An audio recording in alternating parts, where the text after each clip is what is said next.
North Atlantic, March 16th, 1943. Aero 3:47 hours. Seaman Thomas Hendricks is drowning in liquid darkness. The water is 2 degrees Celsius, black as oil, thick with bunker fuel leaking from his ship. The fuel coats his mouth, his nose, his eyes. He can't see, can't breathe, can't scream. 2 minutes ago, he was sleeping in his bunk. Now he's 600 miles from land and water so cold it feels like knives stabbing through his skin. His merchant ship, the SS William Clark, is gone, broken in half by a German torpedo, sinking stern first into 3,000 meters of black water. Around him, men are screaming, or trying to scream. But when you scream in fuel-coated water, you swallow fuel, and fuel in your lungs is drowning but slower, drowning while your throat burns, while your lungs fill with petroleum, while you vomit crude oil and seawater.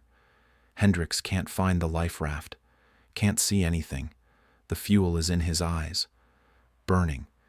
He claws at his face, tries to clear his vision. His hands are numb, fingers don't work. Hypothermia setting in, core body temperature dropping 1 degree every 4 minutes. At 35 degrees Celsius, you lose consciousness. At 28 degrees, your heart stops. Hendricks has maybe 18 minutes. He hears voices, other survivors, calling for help, getting weaker, getting quieter, going silent. The convoy's escort destroyers are 3 miles away, chasing the U-boat. By the time they return, Hendricks will be dead. They all will. 47 men in the water. 0 will survive, because the water is too cold, the fuel is too thick, the night is too dark. This isn't an accident. This is deliberate. The German U-boat commander, Kapitän Leutnant Klaus Hartmann, is 800 meters away, submerged at periscope depth, watching through his optics, watching men die, counting them. He radios his position to U-boat headquarters. Convoy HX-229, position 52 degree N, 32 degree W, 43 merchants, minimal escort. Wolf pack effect confirmed, first kill successful. Continuing attack. The message is encrypted. German naval Enigma. 4-rotor system. 4,067,059, 988, 927,050, 240,000 possible settings. Change daily at midnight. Nobody can break this code. Not the Americans. Not the British. Not mathematics. It's perfect. Except it's not. 50 miles away on the British coast, in a Victorian mansion nobody's heard of, a machine is screaming. Not a human scream. A mechanical scream. The sound of 108,000 electrical contacts clicking 17,576 times per minute. The sound of mathematics attacking physics. The machine is called Bombe, and right now, at 0347 hours, it's losing. It's been running for 9 hours trying to break today's Enigma settings. Still searching. Still failing. The settings change in 5 hours. If the bomb doesn't find them by then, today's German messages stay encrypted. Tomorrow's settings activate, and the bomb starts over. While the machine searches, Thomas Hendricks dies in fuel-coated water 600 miles from help. He stops shivering, stops moving, stops breathing. He floats face down. Another number, another statistic, another invisible casualty of a war fought with mathematics. This is happening right now. Not metaphorically, actually. Right now. While you're reading this, the convoy is dying. The U-boats are attacking. The bomb is searching, and men are drowning in darkness. In the next 47 minutes, something impossible will happen in that Victorian mansion. A mathematical breakthrough that will save 2 million lives. A machine that will crack a code the Germans believe is unbreakable. And a decision that will sacrifice 800 men to save 80,000. This isn't a story about heroes. This is a story about the mathematics of murder. About a code so perfect it should have been unbreakable. About a machine so crude it shouldn't have worked, and about the moment Britain's leaders decided that some lives matter less than others. Welcome to Bletchley Park. Welcome to the place where 200 people saved the world, by letting others die. To understand the weapon, you have to touch it. The Enigma machine looks harmless. Wooden case, size of a typewriter. Weight, 26 pounds. You can carry it with one hand. German officers carry them in briefcases. Looks like office equipment. But this machine has killed 36,000 people, and it's only March 1943. By war's end, Enigma will be responsible for 2.1 million deaths. Not directly. The machine doesn't kill. But the secrets it protects do. Here's how it kills. Every morning at 0600 hours, German U-boat commanders receive encrypted orders. Convoy positions, attack coordinates, wolfpack assignments. The orders come through naval Enigma. 4 rotors, 10 plugboard cables. Settings change daily. The U-boat commander types the encrypted message into his Enigma machine. The rotors spin. The electrical signal bounces through the machine. The decrypted plaintext lights up letter by letter. Attack Convoy HX-229, position 52N32W at 0400 hours. Simple, effective, unbreakable. The convoy has no warning, no defense. Just 43 merchant ships sailing in formation, carrying food, fuel, ammunition. Defended by 3 destroyers and 2 corvettes, against 18 U-boats. The math is brutal. Each U-boat carries 12 torpedoes. That's 216 torpedoes total. Each torpedo can sink 1 merchant ship. The convoy has 43 ships. Simple arithmetic. Total annihilation. Unless someone breaks Enigma. Unless someone reads the German orders before the attack. Unless someone warns the convoy in time. That someone is Alan Turing. 28 years old, Cambridge mathematician, IQ, 185, social skills, 12. He doesn't shake hands, doesn't make eye contact, doesn't understand jokes. His colleagues think he's strange, his commanders think he's difficult. But he's the only person in Britain who can break Enigma, maybe the only person on Earth. September 1939, Britain declares war. Turing is recruited to the Government Code and Cipher School. Relocated to Bletchley Park, Victorian Mansion, 50 miles north of London. Official purpose, communications research. Real purpose, break German codes. Turing's first task, examine captured Enigma machines. The British have 3, seized from German vessels before they could be destroyed. The machines are intact, functional, useless, because having the machine doesn't help. You need today's settings, rotor arrangement, rotor positions, plugboard configuration. Without the settings, the Enigma is just an expensive paperweight. October 1939. Turing calculates the search space. How many possible Enigma settings exist? The math is simple, but the answer is terrifying. 5 available rotors. Choose any 3. Install in any order. That's 60 rotor arrangements. Each rotor has 26 starting positions. That's 17,576 possible combinations. Plugboard swaps, 10 pairs of letters. That's 150, 738, 274, 937, 250 plugboard configurations. Total, 60x, 17,576x, 150, 738, 274, 937, 250, 158, 96255, 217, 826, 360,000 settings. That's 159 quintillion. A human checking 1 setting per second would need 5 billion years. The universe is only 13.8 billion years old. By the time you checked half the settings, the sun would be dead. Turing needs a different approach, not brute force, intelligence. He identifies 3 fatal flaws in Enigma's design. Flaw 1. Enigma never encrypts a letter as itself. Type A, you never get A as output. This seems like a security feature. It's not. It's a catastrophic weakness. Every time a letter doesn't encrypt to itself, that's information. That eliminates possibilities. Flaw 2. The reflector creates reciprocal encryption. If A encrypts to Q, then Q encrypts to A under the same settings. This creates patterns. Patterns can be exploited. Flaw 3. German operators are lazy. They send predictable messages. Weather reports starting with Wettervorhersage. Supply requisitions starting with Ergänzung. These predictable texts are called cribs. If you know what the plaintext probably says, you can search for settings that produce that plaintext. November 1939. Turing proposes building a machine, an electromechanical device that tests Enigma settings at high speed.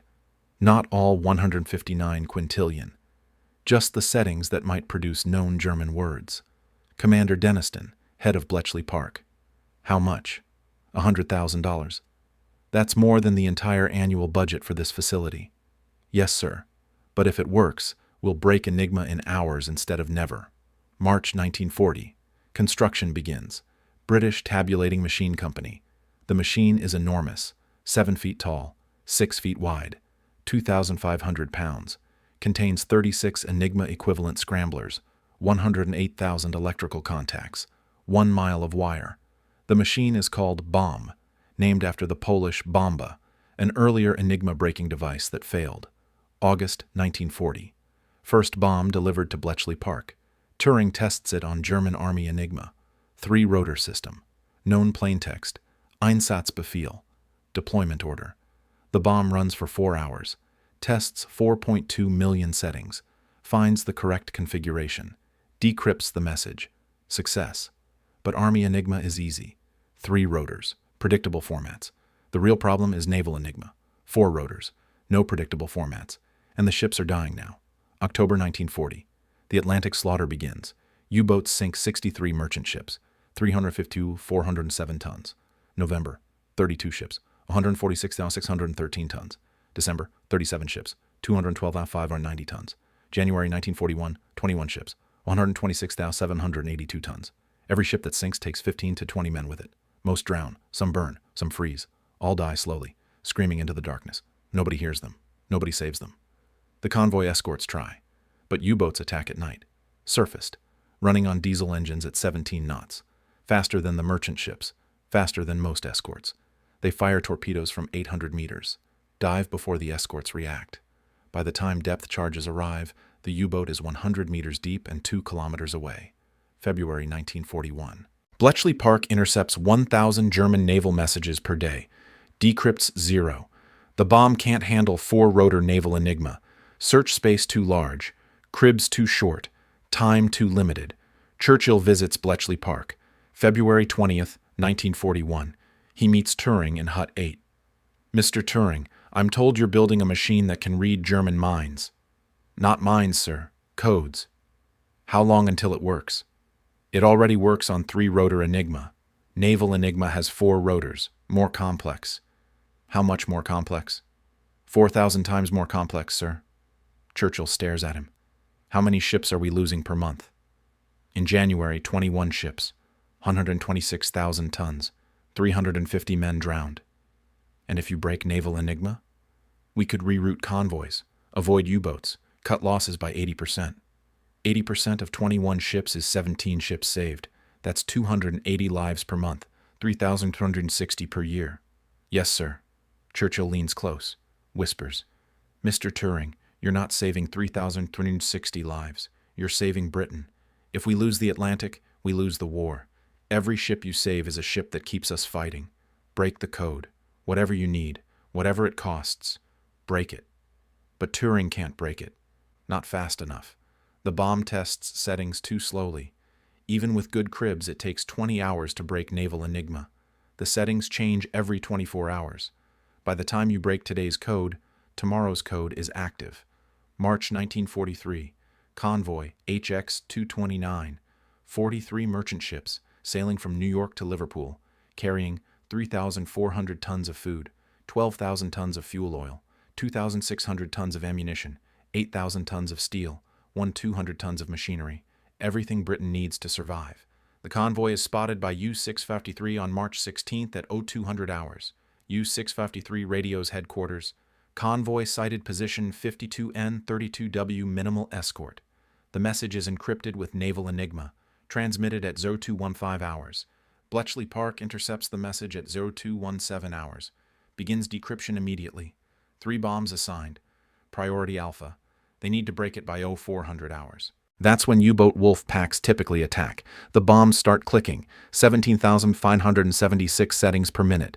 Testing, searching, eliminating impossibilities, looking for settings that produce German words. 0247 hours, nothing. 0317 hours, nothing. 0337 hours, nothing.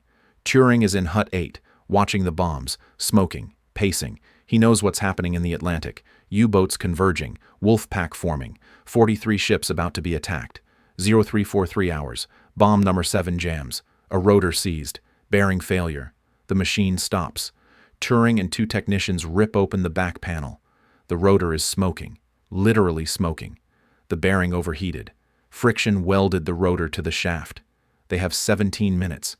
Turing grabs a hammer, smashes the rotor, not gently, violently, destroys it, replaces it with a spare. Hand tightens the mounting bolts. Start it! The bomb whines, clicks, starts running again. 0347 hours. U-91 fires first. Torpedo hits SS William Clark amidships. The ship breaks in half, sinks in 90 seconds. 47 men in the water, 0 survivors. At Bletchley Park, the bombs are still running, still searching, still failing. 0352 hours. U-384 fires. Hits SS Nariva, fuel tanker, 12,000 tons of oil. The torpedo ruptures the fuel tanks. Oil floods the deck, ignites. The ship becomes a floating inferno, visible from 20 miles away. 62 men aboard, 18 escape, the rest burn. 0356 hours. Bomb number 11 stops. It's found something. The operators check the configuration, feed it to the typing room. Decryption begins. 0358 hours. The message is decrypted. All boats groupie Robgraph attack convoy, HX-229 position, 52N 32W maximum effort. Turing grabs the phone, calls the Admiralty. Convoy HX-229 is under attack right now. 18 U-boats, position 52 north, 32 west. The Admiralty officer. We can't get destroyers there in time. It's 600 miles from the nearest naval base. Warn the convoy. They can scatter. Make themselves harder to hit. If we warn them without visual confirmation, the Germans will know we're reading their codes. 43 ships are being attacked right now. Warn them. I need authorization from Churchill. The line goes dead. 0403 hours. U-758 fires. Hits SS James Oglethorpe. Ammunition ship. 2,600 tons of explosives. The torpedo hits the number 3 hold. The explosion is visible from 40 miles away. The ship disintegrates. Literally. One moment it's there. Next moment it's gone. Replaced by a fireball 500 feet tall. 84 men aboard. 0 survivors. No bodies recovered. Nothing left to bury. At Bletchley, Turing is screaming into the phone. They're dying right now. Warn them. The Admiralty officer is calm. Professional. Mr. Turing, I understand your concern, but revealing our intelligence capabilities could cost us the war. If we warn this convoy, the Germans will change Enigma. Then we'll be blind for months.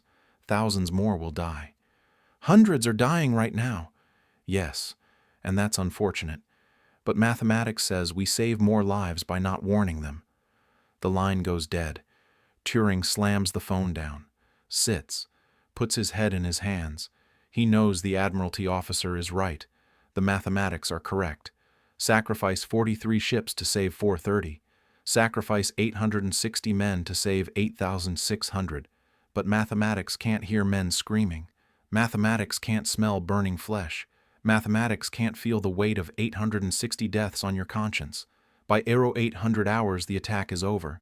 16 ships sunk, 4,100 tons of food lost, 9,200 tons of fuel lost, 1,800 tons of ammunition lost, 846 men dead, 27 ships survive, limping toward Liverpool, damaged, burning, crew exhausted. They'll arrive in 4 days, unload, resupply, sail again, back into the Atlantic, back into the wolf packs. March 17th, 1943. Churchill summons Turing to London. Private meeting, no witnesses, just Churchill and Turing in a secure room. Churchill. The Admiralty reports you attempted to warn Convoy HX-229 without authorization. Yes, sir. You know why that's forbidden. Yes, sir. Then why did you do it? Because 846 men were dying, sir. I could have saved them. No, Mr. Turing. You could have killed them. All of them. And every convoy after them. If the Germans learn we've broken Enigma, they'll change the system. Then we'll be blind. How many convoys cross the Atlantic per month? Approximately 40, sir. And if we're blind, how many will be attacked? All of them, sir. That's 40 convoys, 1,600 ships, 32,000 men, per month. You were willing to sacrifice 32,000 future deaths to prevent 846 immediate deaths? Turing says nothing, because Churchill is right. The mathematics are correct, but the mathematics are evil. Churchill continues, I'm going to tell you something classified, something only 5 people know. We've been breaking Enigma since January 1943. Not every day, not perfectly, but enough. Enough to reroute some convoys, enough to position destroyers, enough to save approximately 15 ships per month. Since January, we've saved roughly 45 ships. That's 900 men who are alive because of your bombs. But to protect that capability, we've had to let some convoys be attacked, some ships be sunk, some men die. How many? In February, we allowed convoy ONS-165 to be attacked without warning. 8 ships sunk, 167 men drowned. In March, we allowed HX-229 to be attacked. 16 ships sunk, 846 men drowned. Total, 1,013 men deliberately sacrificed. Turing's face goes white. You let them die? I let 1,013 men die to save 900. No, wait, that's wrong. I let 1,013 men die this month to save 10,000 next month, and 10,000 the month after, and every month until we win this war. That's murder. No, Mr. Turing. That's command. You're a mathematician. You understand optimization. Minimize total deaths. Sometimes that requires maximizing local deaths. It's evil, but it's correct. Turing stands, walks to the window, stares at London, burning in places, bombed nightly by the Luftwaffe. I became a mathematician to solve problems, not to kill people.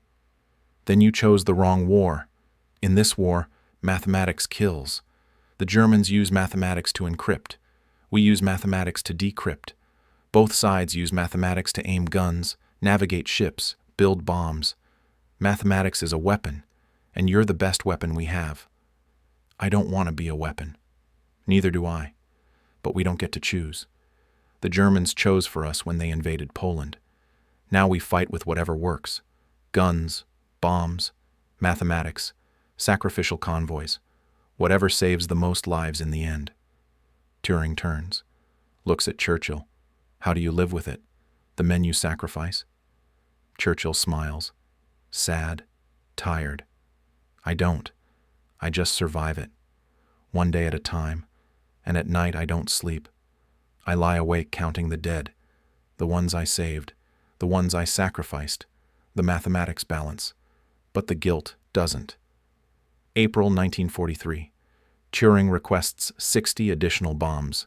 Cost $6 million. Denniston refuses. We don't have the budget. Turing goes directly to Churchill, bypasses his commander, writes one page. Prime Minister, men are dying because our machines are too slow. 60 more bombs will break Enigma in under 2 hours. This will save 20 convoys per month, 200 ships, 4,000 lives. The cost is $6 million. The alternative is losing the Atlantic and losing the war. Your decision. Turing. Churchill writes in the margin, action this day. Give them everything. Report to me personally that it is done. WSC. By June 1943, 60 bombs are operational, breaking naval Enigma in 90 minutes. The effect is immediate and catastrophic. For the Germans, May 1943, U-boats sink 50 ships, but lose 41 U-boats. That's a loss rate of 82%. Unsustainable. June, 28 ships sunk, 17 U-boats lost. July, 37 ships sunk, 37 U-boats lost. Admiral Donitz, commander of the U-boat fleet, writes in his diary, "We are losing the Battle of the Atlantic. The enemy knows where our boats are. Every time we surface, destroyers are waiting. Either Enigma is broken, or we have a spy at headquarters. But Enigma is mathematically unbreakable. Therefore, we have a spy. The Germans spend 6 months hunting for the spy, investigating officers, executing suspects, finding nobody, because there is no spy, just mathematics. By December 1943, the Atlantic is won.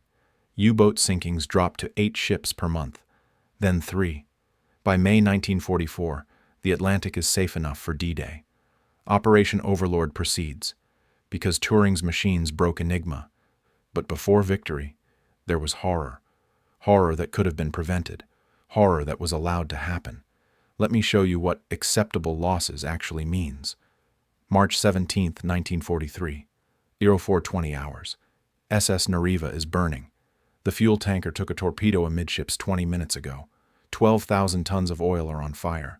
The flames are 300 feet high, visible from 30 miles away. Engine room rating. James Mackenzie is trapped below deck.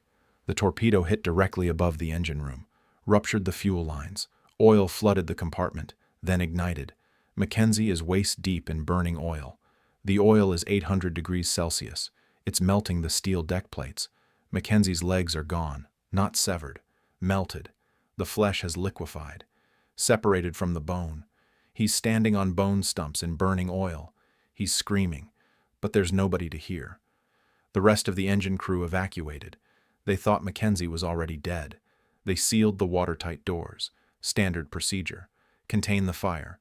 Sacrifice one compartment to save the ship. Except the ship isn't savable. The fire is spreading. The fuel tanks are rupturing one by one. Each rupture feeds the fire, makes it bigger, hotter, faster. Mackenzie stops screaming, not because the pain stopped, because his lungs are full of superheated air. The air temperature in the engine room is 600 degrees Celsius. Breathing is cooking your lungs from inside. He dies at 04:26 hours, 6 minutes after the torpedo hit. Not from burning, from breathing. His lungs literally cooked. The autopsy, if there was one, would show his lung tissue was gray and solid, like overcooked meat. On the bridge, Captain Robert Thornton watches his ship die. He's given the order to abandon ship. The crew is launching lifeboats. But there's a problem. The sea is covered in burning oil. The oil leak from SS William Clark 90 minutes ago, combined with fresh oil from Nariva. The surface of the Atlantic is on fire. The lifeboats hit the burning water. The oil ignites the wooden boats. Men jump into the water. The burning water. They swim. But every stroke takes them through flames. Their hair catches fire. Their uniforms catch fire. They're swimming through an ocean of fire. Able seaman David Peterson makes it 40 meters from the ship. Then the flames overwhelm him. His life jacket is canvas. Canvas burns. The life jacket ignites. Peterson tries to remove it, but the straps are wet, swollen, won't unbuckle. He's wearing a burning life jacket that he can't remove. He tries to submerge, extinguish the flames, but the life jacket is buoyant, holds him at the surface, in the flames. He's being roasted alive by his own safety equipment. Peterson dies at 04:31 hours, combination of burns and drowning. He inhaled burning oil trying to scream. The oil coated his throat, solidified, blocked his airway. He suffocated while burning. Back at Bletchley Park, Alan Turing is reading the decrypted messages, all of them, every U-boat transmission from the attack. He knows the convoy's position, the U-boat's positions, the attack timeline, everything. He's reading in real time. 0425 hours, U-384 to BDU, tanker Nariva hit, burning, secondary explosions observed. 0432 hours, U-758 to BDU, ammunition ship destroyed, fireball visible 40 miles. Estimate total loss. Turing is smoking, chain smoking, one cigarette after another. His hands are shaking. Joan Clark, his colleague, finds him at 0445 hours. Alan, you should rest. Turing doesn't look at her, just keeps reading the messages. They're dying, Joan. Right now. While I'm reading these messages, men are burning, drowning, dying. There was nothing you could do. I could have warned them. The Admiralty wouldn't let me. Said it would compromise the source. They were right. If the Germans know we've broken Enigma, then future convoys die. I know. I understand the mathematics. Sacrifice 800 now to save 8,000 later. The equation balances. But equations don't scream, Joan. Equations don't burn. Equations don't drown in flaming oil. Joan sits beside him, says nothing. What can she say? He's right. The mathematics are evil, necessary, but evil. 0447 hours. Another decrypt. U-91 to BDU. 3 merchants sinking. Minimal resistance. Continuing attack. Estimate 5 more kills before dawn. Turing stands, walks to the window, stares at the darkness. It's still night. The sun won't rise for another hour. But 600 miles away, the Atlantic is burning. Ships exploding. Men drowning. An ocean of fire and death. And Turing knows he could have prevented it. One phone call. One warning. Convoy HX-229. Scatter immediately. U-boats inbound. 20 seconds. That's all it would have taken. But he didn't make the call. Because Churchill forbade it. Because the Admiralty forbade it. Because the mathematics forbade it. 0512 hours. SS Matthew Luckenbach takes a torpedo. Cargo ship. 6,000 tons of steel and machinery. The torpedo hits the number 2 hold. The explosion ruptures the hull. Water floods in. The ship lists 15 degrees to port. Chief Engineer William Robertson is in the engine room when it happens. The impact throws him against a bulkhead. His left arm breaks. Compound fracture. The bone punches through the skin. But he doesn't have time to care about his arm. The engine room is flooding. Water pouring through a crack in the hull. 200 gallons per second. The pumps can't keep up. The water level is rising. 6 inches per minute.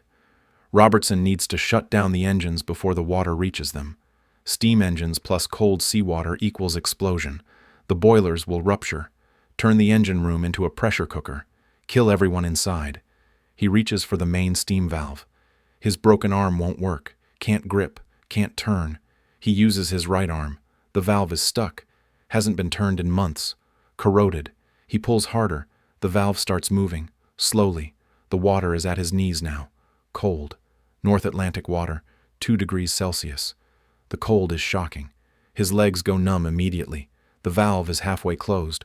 Water at his waist. He's shaking. Hypothermia setting in. Core temperature dropping. His movements are getting slower. Clumsier. 3/4 closed. Water at his chest. His broken arm is hanging useless. The bone ends are grinding together. The pain is extraordinary. But pain is distant. Theoretical. The cold is immediate. Real. The valve is fully closed. Steam flow stopped. The engines are safe. Robertson tries to leave the engine room, but his legs won't work. The cold has paralyzed them. Hypothermia at stage 2. Severe vasoconstriction. Blood flow to extremities stopped. Legs essentially dead. He pulls himself up the ladder with his right arm, 1 rung at a time. The water is rising behind him, chasing him up the ladder. He reaches the hatch, tries to open it. The hatch is dogged shut from outside. Standard procedure. Seal the engine room during flooding. Contain the damage. Robertson pounds on the hatch, one-armed. His broken arm is useless. He pounds, screams. Nobody hears. The ship is evacuating. Everyone's abandoning ship. Nobody's checking the engine room. The water reaches the hatch. Robertson is treading water now, one-armed, in a sealed compartment. The water is still rising, air pocket getting smaller. He dies at 0527 hours, drowning, in a sealed room, 10 feet from safety, because nobody checked, because protocol said seal the compartments, because in an evacuation there's no time to check everywhere. His body was recovered 3 days later when the ship was salvaged, still in the engine room, floating against the ceiling. The hatch was opened from outside. His body drifted down. Examination showed compound fracture of left humerus, severe hypothermia, cause of death, drowning. At Bletchley Park, Turing reads the decrypt. U-653 to BDU. Cargo ship Matthew Luckenbach sinking. Crew abandoning. No counterattack. Turing adds Robertson's name to his list. He's keeping a list. Every casualty from convoys that could have been warned. Every name he can find from official reports. He's up to 247 names. By the end of the war, the list will have 1,013 names. He keeps the list in his desk. Locked drawer. Nobody knows about it. Just Turing. And the names. 247 dead men. Sacrificed. For the greater good. One name stands out. Thomas Hendricks. Age 19. Died 0349 hours. March 16, 1943. SS William Clark. Cause: hypothermia and oil inhalation. First casualty of Convoy HX-229. Turing writes a letter. He never mails it, but he writes it. To Hendricks' parents in Liverpool. Dear Mr. and Mrs. Hendricks, you don't know me. I work for the government in a capacity I cannot describe.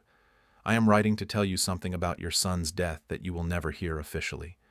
Your son died at 0349 hours on March 16th. I knew he was going to die at 0217 hours. I had 90 minutes of warning. I could have saved him. I could have warned his convoy. I didn't, because warning them would have compromised a source of intelligence that saves more lives than your son's. The mathematics are sound. Sacrificing one convoy saves 10. Sacrificing 800 men saves 8,000. Your son was part of the 800. I'm sorry. You'll never receive this letter. Because I can't send it. It's classified. But I needed to write it. I needed to tell someone that I knew, that I could have saved him, that I chose not to. Your son's death was not an accident. It was not bad luck. It was not unavoidable. It was a calculated sacrifice. And I calculated it. His blood is on my hands, and the blood of 246 others. And before this war ends, hundreds more. I don't expect forgiveness. I don't deserve it. I just needed you to know that your son mattered, that I knew his name, that I carry his death with me. I'm sorry. A.M. Turing. The letter stays in his desk, locked drawer, along with the list of names. 247 sacrificed, for the greater good. March 18th, 1943. 0800 hours. Churchill summons Turing to London again. This time, Churchill looks older, tired. Mr. Turing, the Admiralty reports 16 ships sunk in the HX-229 attack, 846 casualties. I'm told we could have prevented this. Yes, sir. We decrypted the attack order with sufficient warning to scatter the convoy. But we didn't warn them. No, sir. Do you understand why? Yes, sir. Warning them would reveal that we've broken Enigma. The Germans would change the system. We'd lose our intelligence advantage. And how many lives does that intelligence advantage save per month? Approximately 300, sir. 15 ships rerouted around U-boats, 20 men per ship. Churchill nods. So by sacrificing 846 men this month, we save 300 men per month indefinitely. Break-even is 3 months. After that, we're ahead. Yes, sir. The mathematics are sound. The mathematics are evil, Mr. Turing, but they're correct. And that's the horror of command, making decisions that are both evil and correct. Turing says nothing. Churchill continues. I was a soldier once. I fought in Sudan, in South Africa. I've killed men, shot them, watched them die. But this is worse, because I'm killing men I could save, men on my own side, British sailors, dying because I choose not to warn them. How do you bear it, sir? Churchill laughs, bitter, exhausted. I don't. I just endure it, one day at a time, and every night I lie awake calculating. 846 dead, 300 saved per month, break even in 3 months. After that, net positive. The mathematics balance. But the guilt accumulates. I keep a list, sir. Everyone we've sacrificed. 247 names so far. Stop. Sir? Stop keeping the list. Burn it. Destroy it. Never write down classified deaths. If that list is discovered, it's evidence of murder. We could hang for this. But they deserve to be remembered. They'll be remembered as war casualties, lost at sea, killed in action. That's enough. They don't need to be remembered as sacrificial offerings. That's what we are. You and me. The priests performing human sacrifice to win the war. But we don't memorialize the victims. We just survive. And after the war, we forget. Because remembering would destroy us. Turing burns the list that night. All 247 names. Turns them to ash. But he remembers them anyway. Every name, every death, every sacrifice. They're written in his memory. Permanent. Indelible. The guilt destroys him slowly. After the war, he withdraws. Stops socializing. Works alone. His colleagues notice. Alan's different now. Quieter. Sadder. They don't know why. They don't know about the list. The 1013 sacrificed. The calculations that are both correct and evil.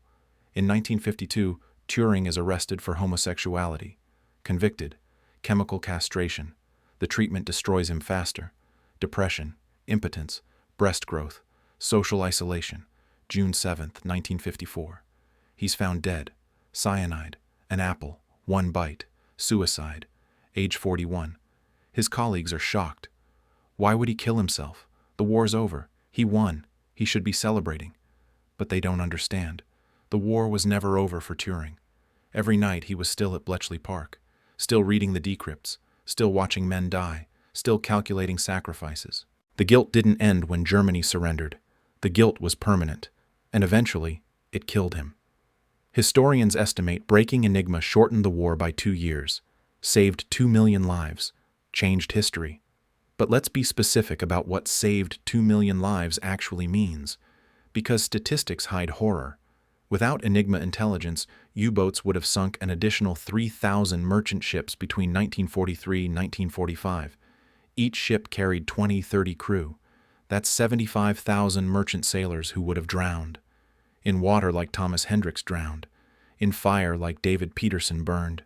Trapped like William Robertson drowned in a sealed compartment.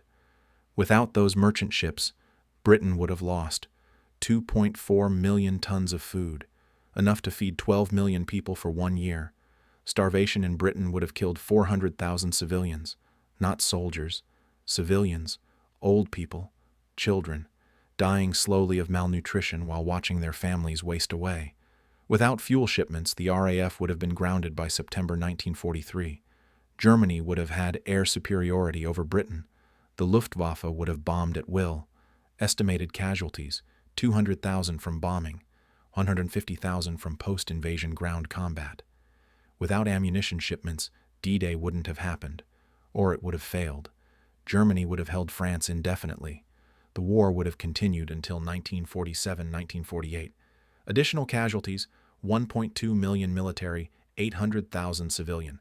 Total, 2.8 million deaths prevented by breaking Enigma, minus 1,013 sacrificed to protect the secret.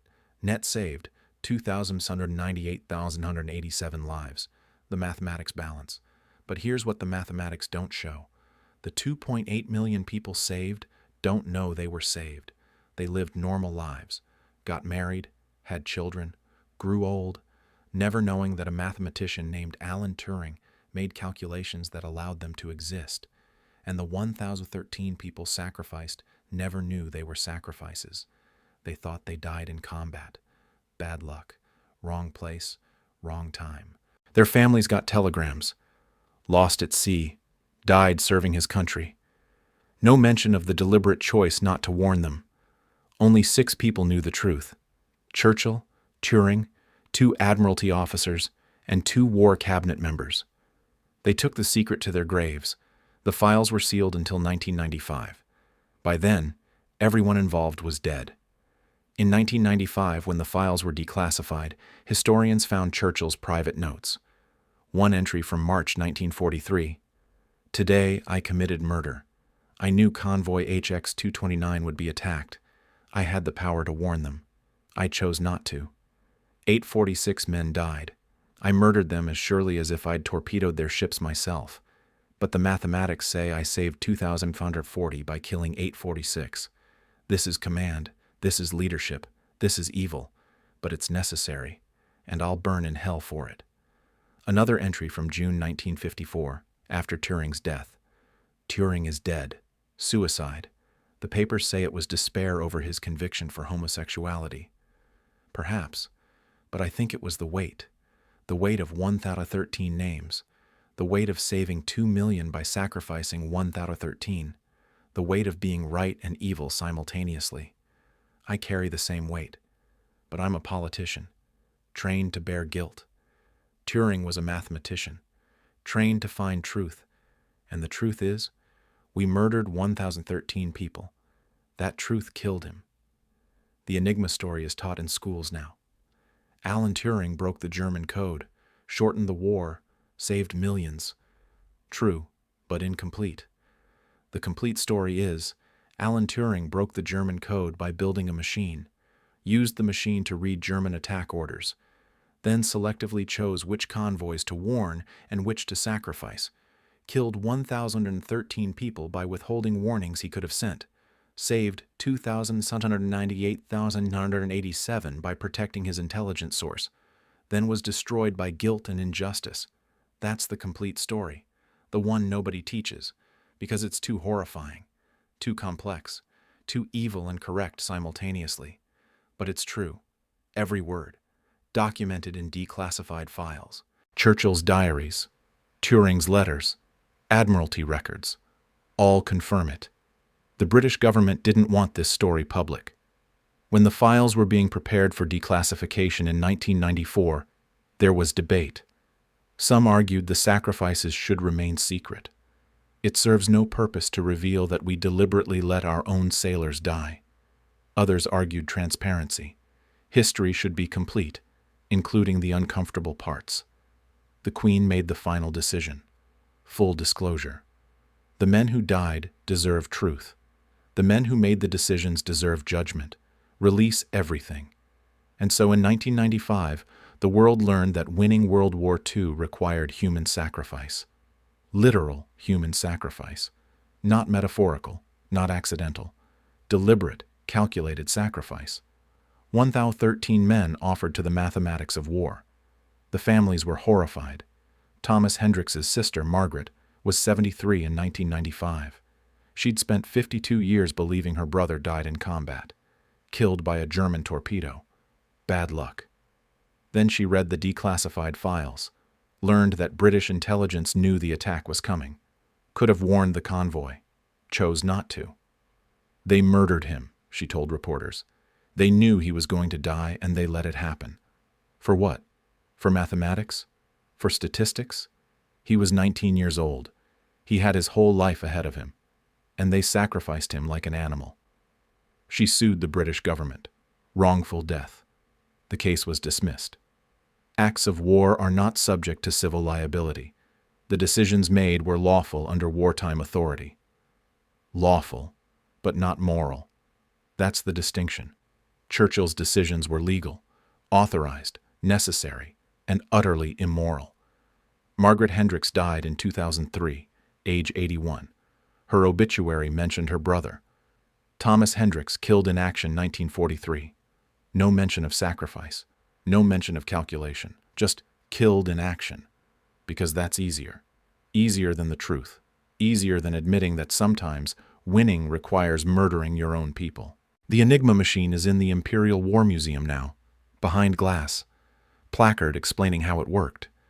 Visitors take photos. They don't know it killed 2.1 million people. They don't know breaking it required killing 1,013. They don't know the man who broke it died in shame, chemically castrated, alone. But you know now, and you can't unknow it. Every time you send an encrypted message, every time you use a computer, every time you rely on mathematics for security, you're using tools descended from Bletchley Park, from the bombs, from Turing's guilt-ridden genius, the mathematics that saved 2 million lives, by sacrificing 1,013, the mathematics that are both correct and evil, the mathematics that won the war and destroyed the men who used them. This is the real cost of victory, not valor, not honor, just mathematics, cold, brutal, effective mathematics, and the people who die so the equations balance. Alan Turing saved the world, and the world killed him, not quickly, not honorably, slowly, with chemicals and shame and isolation. He died thinking he was a failure, thinking his work didn't matter, thinking nobody would remember him. He was wrong. Today, there's a $50 note with his face on it. There's a statue at Bletchley Park. Universities teach courses on his work. Computer science students study his papers. The Turing Award is the Nobel Prize of computing. But none of that matters, because he's dead. He never saw the recognition, never knew the world would honor him, never knew his work created the information age. He died believing he was a criminal, a pervert, a failure, chemically castrated by the government he saved, destroyed by laws designed to punish who he was. The royal pardon came in 2013, 59 years too late. The apology came in 2009, 55 years too late. The recognition came in 1974, 20 years too late. Everything came too late, because that's how the world works. The people who save you don't get to see the results. They die before the gratitude arrives.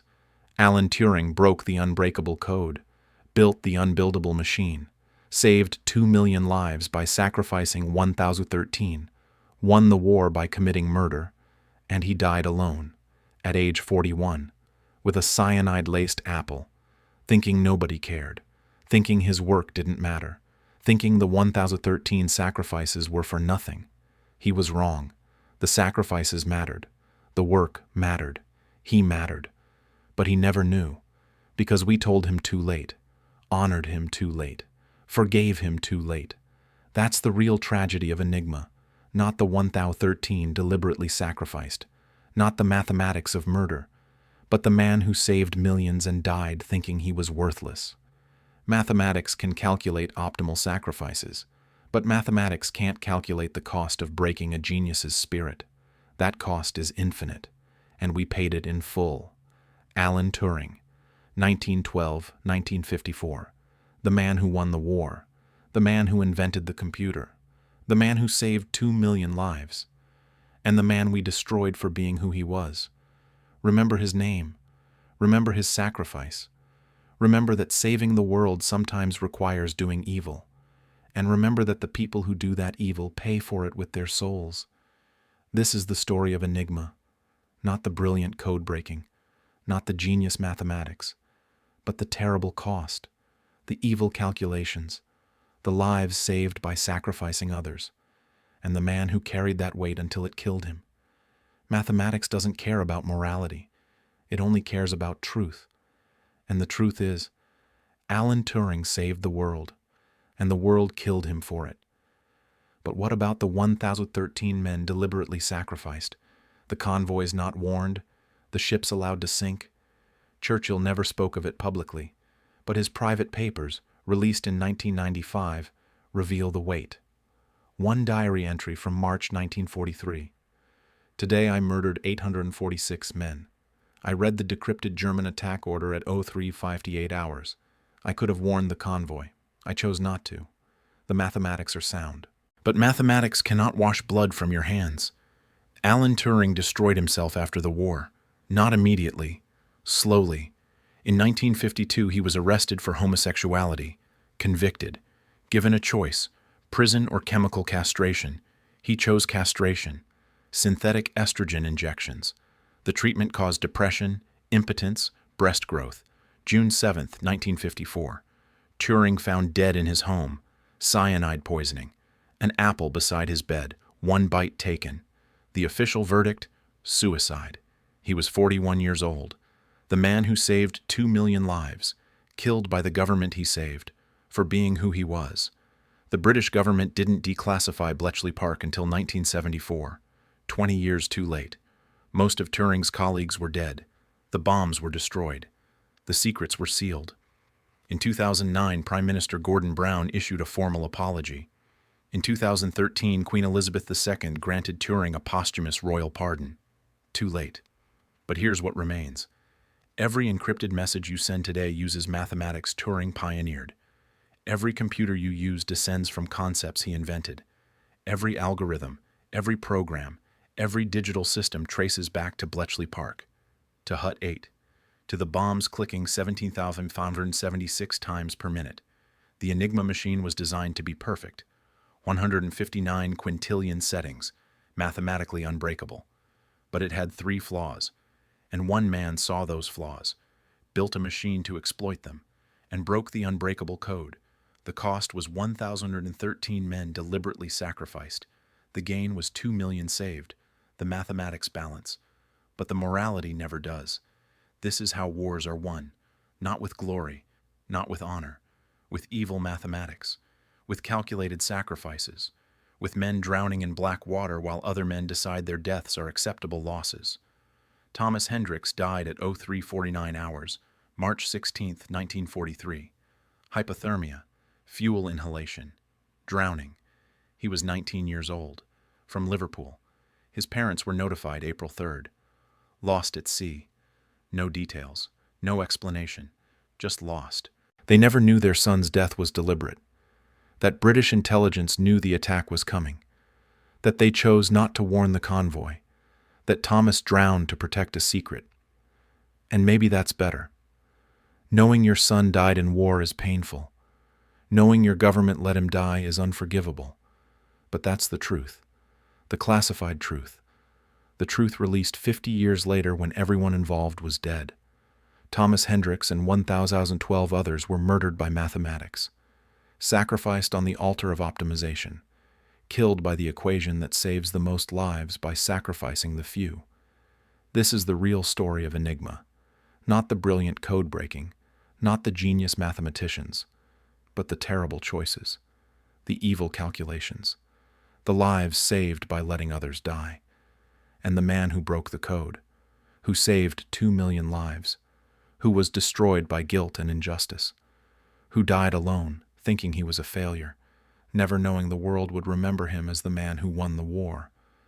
Alan Turing didn't just break Enigma. He broke the barrier between human thought and machine thought.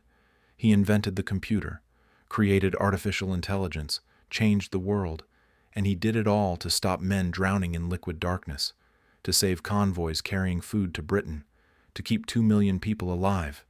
Mission accomplished, at the cost of his life, at the cost of 1 through 13 sacrificed, but mission accomplished. The Enigma machine is in a museum now. Glass case, placard explaining how it worked. Visitors take photos, press buttons, marvel at the rotors. They don't know it killed 2.1 million people. They don't know breaking it required sacrificing 1 through 13. They don't know the man who broke it died in shame, chemically castrated, alone. But now you know. Now you understand. That every time you type a password, send an encrypted message, use a computer, you're using mathematics born from this horror. From Bletchley Park, from the bombs, from Alan Turing's guilt-ridden genius. Mathematics doesn't care about morality. It only cares about truth. And the truth is, sacrificing 1 through 13 to save 2,000 is optimal. Even if it's evil, even if it's murder, even if you can't sleep at night. That's the cost of winning, not glory, just mathematics. And the people who die so the equations balance.